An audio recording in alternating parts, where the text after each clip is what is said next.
Fifth through sixth grade, welcome. Our Sniglet today is Lael. To think that you did really well on something only to find that you failed it miserably.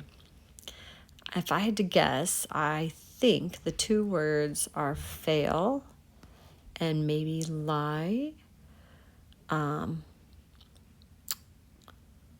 really sure, but you can take a stab at guessing which two words make Lael. But I love that. I don't know if that's ever happened to you, but that would be a good word to describe it. Our Shakespeare quotation is "Send him packing" from Henry IV. We use this a lot today. She sent him packing. The meaning of it is the idea that you send someone away for good. And that has become an idiom today.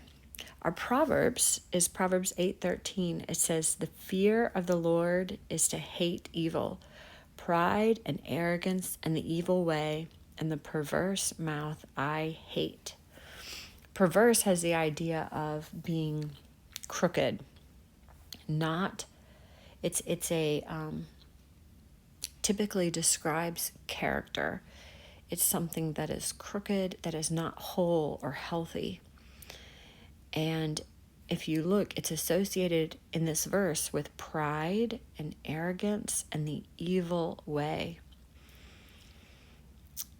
And it's saying that these are all things that are the opposite of fearing the Lord. You will hate these things if you fear the Lord.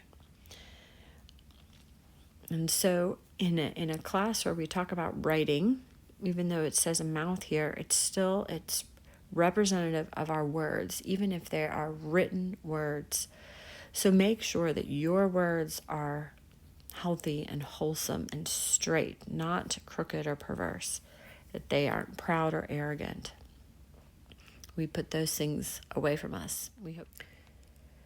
So your homework is going to be similar to last week. Last week we wrote an article for a potential Christmas newsletter.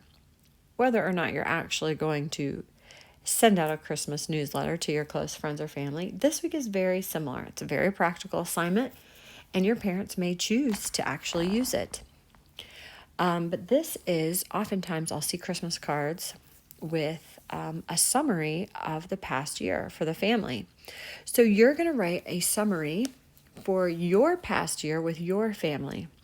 So the first thing you need to do is to brainstorm about 3 to 5 significant things about your family from this past year. It could be events, news, it could be a new baby, it could be a new pet, it could be somebody took up a new hobby, could be a health update. So there are lots of different ways you could do this. So I'm going to give you just a silly example. I'm going to brainstorm here. I'm going to share that our family has begun playing competitive pickleball. We've all taken it up.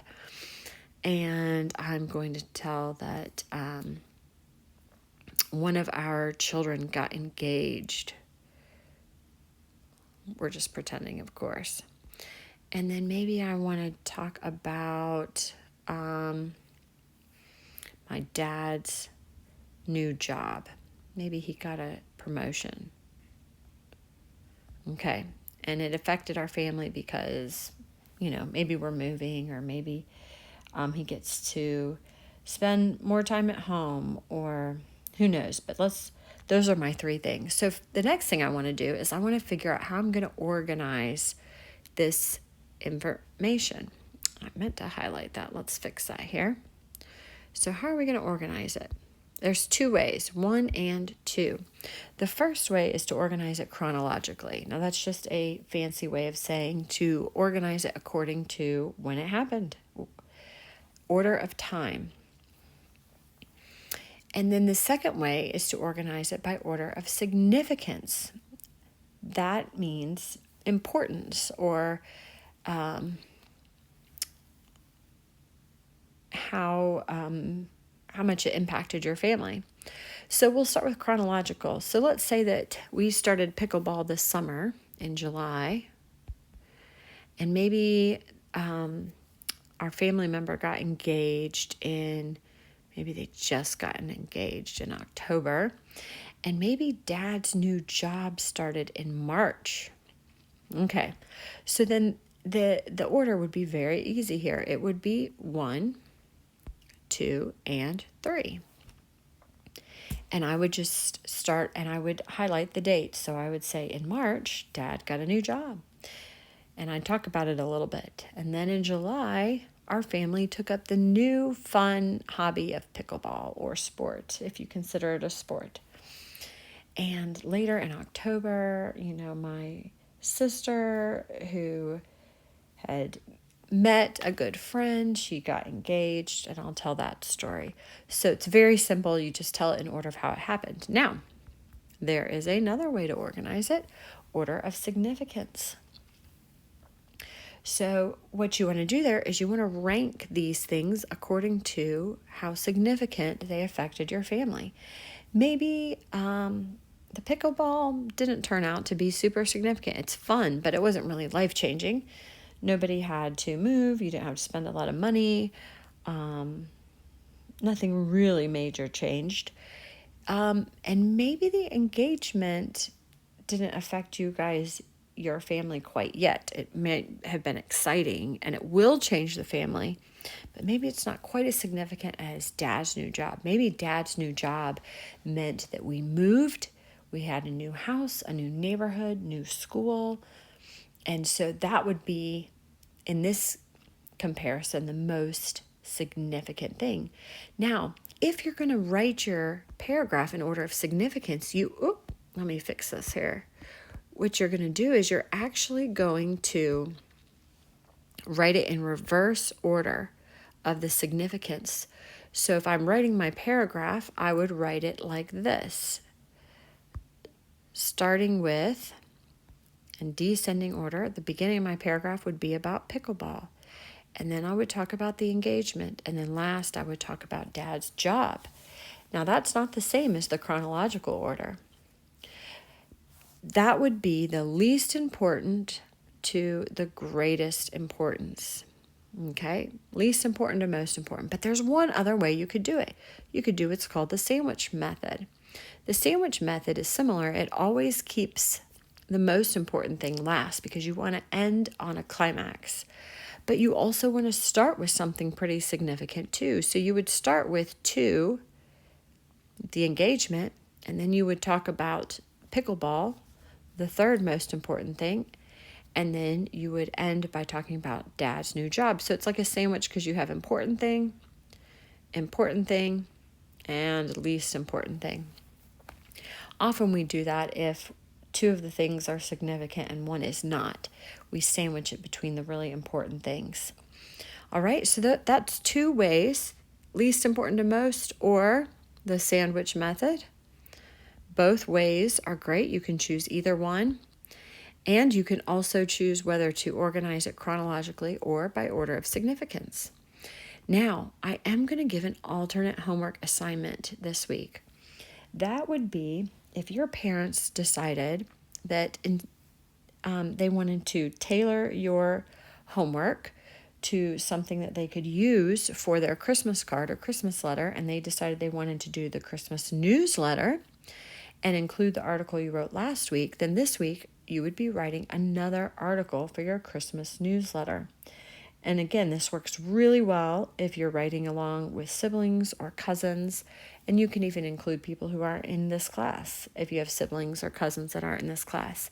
This is the assignment that my kids and my nieces will be doing. So if you're watching this, this is your assignment this week. So you might need to go back and look over your notes from last week. Maybe even go back to the video, pause it, and make sure you're including all the important information you need to. Parents, let me walk you through how to grade this real quick. What you're going to want to do, this assignment here is 10 points for completion. It would be a point for a summary as the topic. It would be a point for organizing it intentionally, one of these methods that we've talked about here. It would also be 2 points for each event. Or significant piece of information. So at least 6 points here, 2, 4, 6, and then a point for turning it in on time, and a point for what was the last thing? Turning it in on time. Oh, and having proper heading and formatting according to what you tell them to do. So my students, I include the name, date, the assignment, and the title of the of their paragraph. So that would be 10 total points for completion, and anything they forgot to do or neglect to do, you would take a point off out of 10. And then you would edit up to 10 things from their paper, hold them responsible only for the things that you know they know: capitalization, punctuation, spelling.